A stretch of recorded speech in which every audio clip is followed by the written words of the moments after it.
Our speaker for the morning to get us started and enrolling into our sessions. We're honored to have Jay Manning here with us.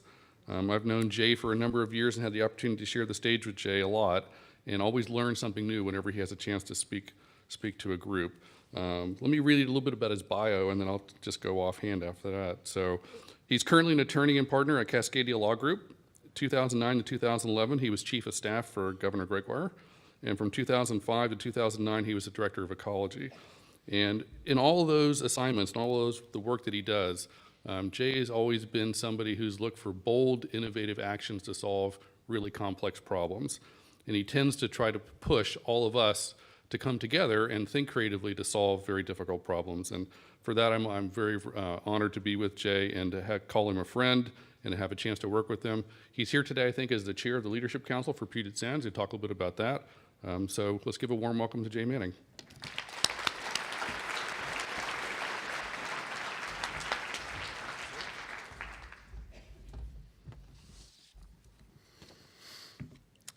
Good morning, everybody. Pleasure to be here. As a frequent speaker to adults, I have had a couple of opportunities to go to adult education training. And what they tell you is adults have lost the ability to sit and listen for long periods of time. People have that ability when you're in school, and you get really good at it. And you're actually very efficient, and you can track for hours and hours. Adults, though, you get out of school and you start doing. And you're running, and you are super busy people. You run from event to event, meeting to meeting, you're doing, and suddenly you come to a conference and you're sitting here listening, and it's hard. So you've done great so far. And I will try to make this entertaining enough and interesting enough that it won't be too painful, but I know it's hard to sit and listen when you're an active, engaged adult, and you are certainly that. I want to start there. I want to, as I'm from Washington State, grew up in the poor part of Kitsap County, and that's saying something. The poor part, I mean. It is part of who we are in this state, and it is a shame that we've gotten to this place where our salmon runs are in trouble, and to see so many smart, talented people here who do this day in, day out, and work so hard and so dedicated. I just really want to give you a very sincere thank you to start. So we heard from David about his roots, and I'm, like I said, from Kitsap County, of Scandinavian descent, Norwegian to be more specific, as is most of southern Kitsap County, and didn't have a whole lot of money. So we for fun, we would camp and fish. And the Ho and the Queets those were our stomping grounds as kids. And my dad would insist in going there in June, not because there was a lot of fish there, because there weren't at that. They came later. They came in August. And we pointed out to him several times, you know, in August, there's a chance at least we won't have to sit under a blue tarp for a week up here. And he said, yeah, we're going in June. And we went, as soon as school was out, we would go up, spend a week under the blue tarp most of the time, but grew to love fishing and love being on rivers and being in wild places. I have a twin brother, and they would just turn us loose. We would fish for a while, then we'd get bored because we never caught anything, and we would go romp around the wilderness. They just turn us loose and expect we'd find our way back, and we usually did. And it just really developed a love for being outdoors, a love for the Northwest environment. And I started to think about, I think I want to do something in this field for a living. And so got into marine biology and ocean stuff. And a friend and I, in high school, and when we were juniors, we went to the oceanography school at UW, just on our own, didn't tell the school, we're just wandering around. And we end up in the student lounge in the basement. One student sitting down there, really unhappy. And he looks at us and sizes us up very quick and says, who are you? And we said, we're high school students and we'd like to go here. He said, are you the two best math students in your high school? And the kid that was with me probably was one of the best. I was far from that. I said, no, not even close. He said, well, forget it. You're never going to make it here. And he was right. I was crushed. And I started thinking, I wonder if there's some way you can do environmental work and not be a marine biologist, not be a scientist. And I had this seed in my mind about being a lawyer. And I thought, I wonder if there is something where you can be a lawyer and do environmental stuff. I don't know if that exists. In my family, our experience with lawyers was usually trying to stay out of jail. And so I had no experience about whether environmental law existed, but I had that in my brain. I went off to school at Eastern Washington University and then to University of Oregon for law school, and they had an environmental law program, one of the early ones. And I had no interest in the law except for the environmental stuff. And I got out, and I really decided I'm going to go to work for the Attorney General's office in Washington. I'll go back home, and they have environmental law jobs there. Maybe I don't get one right away, but that's my goal. And so we're living with my in-laws in Lakewood, and I'm talking to the Labor and Industries Division, the DSHS divisions, the big divisions where they hire lots of new people. And then I get a call that they've had an unexpected opening at the Ecology Division, and they invite me down to interview with Charlie Rowe, who is the head of the division. There may be a few people in this room who know Charlie. And as I was leaving the house, my mother-in-law said, "Hey, remind Charlie that he and I went out on a date in high school." And I've taken the bar, I've passed law school. I'm like, yeah, right, I'm gonna do that. And I go down and have the most peculiar interview that I've ever had. It turns out it's not very good to be from Kitsap County. I needed to be from Pierce County, really needed to be from Tacoma. And it was just an odd interview, and I was like, I'm not gonna get this. So I said, hey, you know what? I think you might know my mother-in-law. And he says, is that right? I said, yeah, Kathleen Boyle. I said, no, don't know Kathleen Boyle. I said, oh no, she would have been Kathleen Gallagher in high school. Kathleen Gallagher's your mother? You know, we went out on a date. And I said, yeah, I know that. And he said, well, at this point we were standing. I was being ushered out. He said, well, just you sit down here. Let's have a conversation. And that was such a lucky break because I got that job. And I honestly don't think I would have if I hadn't trotted out the Kathleen Gallagher card. She was so proud of that. Everything that happened later, she was like, yeah, that was me.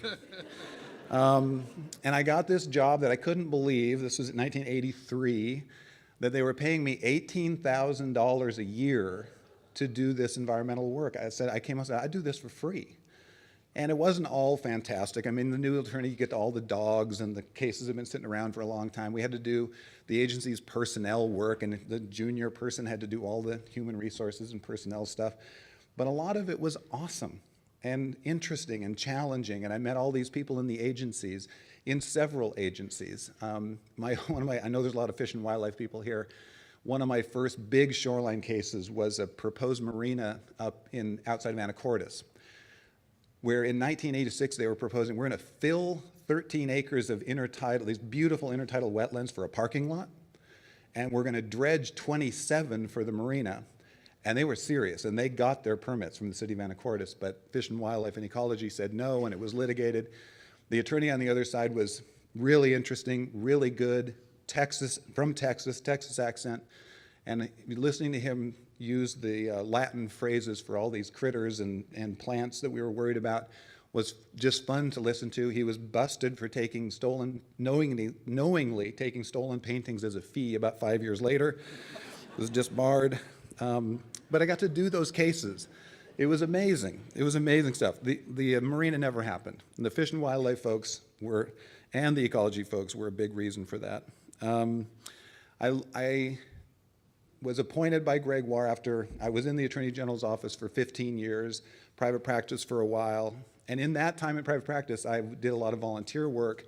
I was the board chair for Washington Environmental Council, and I was asked to be part of the shared salmon strategy process. And that was my really first intense experience in salmon recovery. That was Ruckelshaus led, and Billy Frank, and let's get out ahead of these listings, let's control our destiny, let's do this on a watershed basis, let's be locally driven.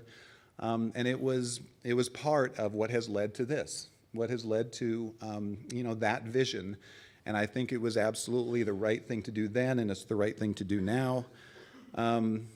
After that, I was appointed to be the director at ecology, and then I was chief of staff for a while. And I just want to say on chief of staff that that's the only time in my career I've done everything that the state does, everything basically that we as humans do. And as hard as environmental stuff is, as hard as salmon recovery is, it's easier than a lot of the other stuff. A lot of the other stuff is, I mean, it's really challenging. And with real immediate life and death consequences, I came out of that feeling, man, that stuff's really hard, really important. Thank God there are people who do it, but I'm going back to the environment. I'm going back to the stuff I know, the stuff that I love, and I left the governor's office after 2 years and have been active working on environmental issues since then, and I joined the Leadership Council 2 years ago at the Puget Sound Partnership and succeeded the irreplaceable Martha Kongsgaard as the chair of the Leadership Council about 4 or 5 months ago, and we have made salmon recovery one of our most important, most central planks of what we're trying to do. What we're really trying to do is highlight the issue and then support entities, people, agencies, local governments who are doing the right thing. And we're just sort of starting to dip our toe in the water of holding people and organizations and agencies and local governments accountable when they don't do the right thing. It's a dangerous and scary place to go, but we will be going there. But we will be more active in supporting those of you who are doing the right thing on salmon recovery. It is, if we don't recover salmon in Puget Sound, we're not going to recover Puget Sound. And if you look at the numbers that you have in your materials, the Puget Sound stocks are probably among the worst shape of any of our salmon stocks, which is a damn shame. And we're going to work really hard with many of you in this room to change that. We will never give up on that, and because you can't recover Puget Sound if you don't recover Puget Sound salmon. So I'm going to go through 5 basic messages here that may be painfully obvious to many of you, but as I thought about, so what's holding us up? Why aren't we being more successful? I mean, I'm going to put aside what a lot of you deal with, a lot of scientists deal with, the complexity of the system, and that if you pull this lever, you don't necessarily get this linear response from the system. It's more complicated than that. There are so many variables, so many things we can't control. That's a given, and that we can't change that. I'm talking about things that we can change. So let me start through these 5. 1, we have to broaden our tent.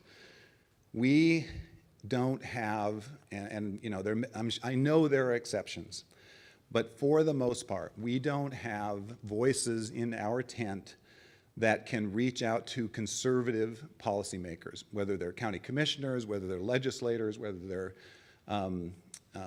statewide elected officials. It doesn't really matter if they're Republican or Democrat. We have enough conservatives in our system that unless we can talk to them and bring them into this effort, we are always going to be hamstrung by that shortcoming. And it's really hard. It is super hard to bring those voices into this conversation in a consistent and positive way. But let me tell you a story about one of the things I did after I left the governor's office was I co-chaired the Blue Ribbon Commission on Ocean Acidification, which was a typical stakeholder group with people all over the map, with some conservative legislators, some conservative county commissioners. And with OA, if you don't deal with carbon emissions, you're whistling Dixie. That's the big cause. You have to deal with that. So our lead number 1 recommendation coming from staff and coming from deliberations was we have to drastically and quickly reduce carbon emissions globally and locally. And we had to convince some conservative legislators and conservative county commissioners to sign on to that. I was like, there's not a chance in hell. This is 2012, 2013. It's not going to happen. Except we had tribal and commercial shellfish growers at our table. And they had experienced losses, economic losses already from acidification in Puget Sound, which has some of the most acidic water in the world. And they said, I heard it. Legislator X, this is 37 jobs in your district. That's not that many, but in your district, a rural area, that is a lot.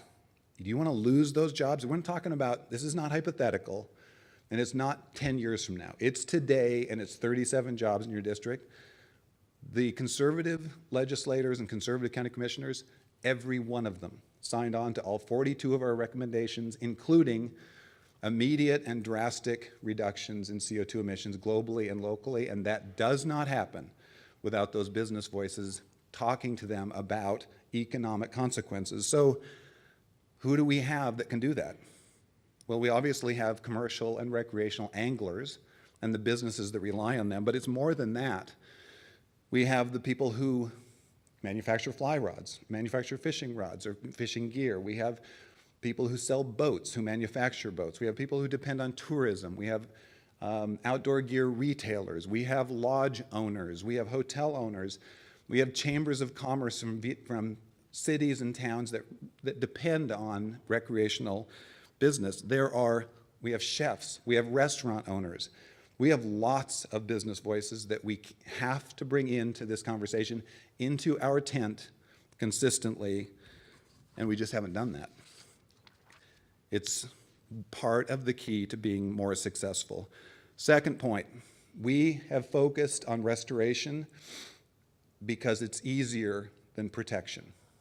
And I'm not suggesting that we should invest less or be less rigorous about restoration. It's critical, we have to do it. But we have to be equally rigorous and engaged on protection. That's the basic message of the tribes in their Treaty Tribes at Risk manifesto. They're right. We have to do a better job of protecting what we have. And I've done that. That's hard as hell. That is hard as hell. What it means is saying no to people. And we as humans, we as institutions, we're not good at saying no to people. Then when you have to say no to people their impact is really hard to assess, it's tiny, if you can assess it at all. It's miles away from the water body in question. But it's the thousands of impacts that are tiny together that are causing the problem. So saying no, especially at the local level, I mean, we, as a state person, I like to start, saying, we say no at the state level, locals never do. Well, yeah, you try it when the person you said no to, you go to the Little League game that night and there they are, standing next to you with your kids playing together on the same team. Or you see them in the grocery store. That's hard. That is harder than doing it at the state level. We have to engage in protection. We have to engage. We have to support local governments that make hard decisions, and we have to support those decisions. We have to hold people accountable when they don't make those hard decisions. We have to have, our effort needs to be as much about protection as it is about restoration, and it isn't right now. We have to deal with carbon emissions. It will undo everything we accomplish in the midterm, not the long term, in the midterm, if we don't reduce carbon emissions. Ocean acidification, and all I see in your agenda every day there is panels talking about climate impacts on salmon. I mean, the list is as long as your arm, and if you follow the models out, it will undo everything we've done. Now I've been working on this for 10 years. It's the big environmental issue that has eluded our efforts. I mean, we've done some good things in Washington, and Governor Inslee has done fantastic on this in the face of a legislature that's not interested. The Clean Air Rule is a real start on pricing carbon, but I don't think it's enough. I think we have to go further. We really have to, in this state, not because we can make a difference with global change, but we can demonstrate, as the West Coast of the United States is demonstrating, that you not only don't harm your economy when you limit carbon emissions, you actually create jobs, you stimulate economic activity, and you become more competitive. It's where the world is going, and we should continue to lead. We got to continue to make progress here for, among other reasons, it will ultimately cause us to fail on salmon recovery if we don't. We need more money. This is a particularly scary time to talk about this, given the federal budget proposal. The federal budget proposal is not going to be the federal budget. It's going to be better than what the president Proposed, it could hardly be worse. I don't know how it could be worse, but it's not, that's not where it's going to end up. But it's unlikely, in my opinion, that it's going to end up at the level of last year's funding, and last year's funding wasn't enough. And we have to go back, and a bunch of us are going back. A bunch of you are probably going to be with us for Puget Sound Day on the Hill, Monday and Tuesday. We'll be back there advocating for budgets that look like last year, at least. And we will do our best, but I think it's going to be a struggle. I know it's going to be a struggle at the federal level for 4 years. I think this is an aberration. I hope it's an aberration, and I hope we get back to some sanity back there and we can have a federal partner that's fully engaged. I don't think in the long run we can be successful without federal support. But this is going to be a tough 4 years. We're going to have some losses in these 4 years. We have to endure, and we have to do something at the state level that brings more regular, reliable, and larger volumes of money to salmon recovery and Puget Sound recovery. I think carbon is the obvious answer. I mean, all the other solutions are harder than carbon. Carbon's hard as hell. Pricing carbon is hard as hell, but everything else is harder. Property tax increases, capital gains, those are even harder politically. So I think carbon taxing or putting a fee on carbon and raising real money and using some of that money to restore salmon or restore Puget Sound, I think is the easiest way of a whole selection of really hard ways to do it. My guess is we'll have to do it by initiative. Probably can't do it in the legislature, but maybe. 2018 will be an interesting year. I think it's possible. And I think the salmon recovery world is not adequately engaged in that discussion, in the discussion about, are we going to raise money? And if we raise money, how are we going to spend it? And finally, and most importantly, I implore you at a very difficult time to not give up, to stick with this. We're in a race for our species' survival, as well as the survival of salmon and orcas and other marine and terrestrial species. The questions are about as fundamental as they get. Will we as a species overcome our biologically based focus on the short term? Will we develop the ability to make decisions that reduce short-term benefits in favor of longer-term stability and safety? Will we control our own numbers? Will we develop systems for sustainable decision-making before we do ourselves in? Will we realize in the day of SpaceX, of Jeff Bezos and Elon Musk racing to Mars, that there isn't another planet that's going to support us? Not in any time frame that is in any way helpful. This is the planet that's available to us. And will we learn that it may be a sacred duty, but at least it's a self-interested act to save it? These are tough questions. In the Trump era, it's easy and totally understandable to be pessimistic. I don't know about you, but I've had to limit the intake of news that I do every day. It's too hard. I just have to say, that's it, not reading anymore. But if you go there, if we go there to pessimism, where will the rest of society go? We need you to lead us, to inspire us, to deliver an unswerving and unstoppable message of determination, faith, and optimism.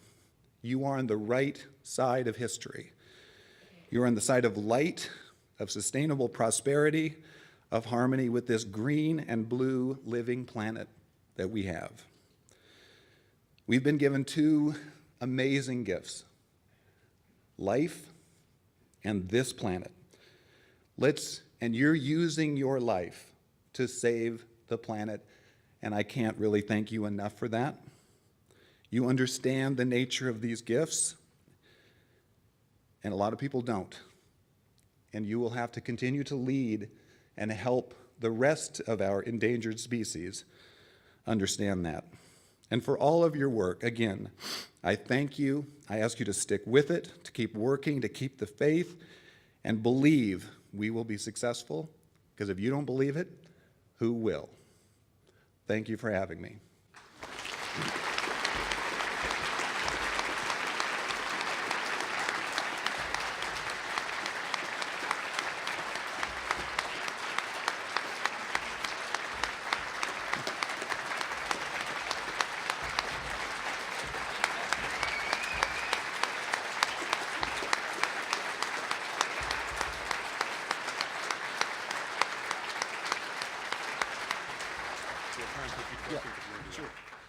I'd be happy to take questions, although I hesitate after that super nice response to take. Sit down, Jeff. You're not asking anything. Okay, look, we're ready to start the day. Thank you so much for the opportunity to be here. Excellent. Thank you, Jay.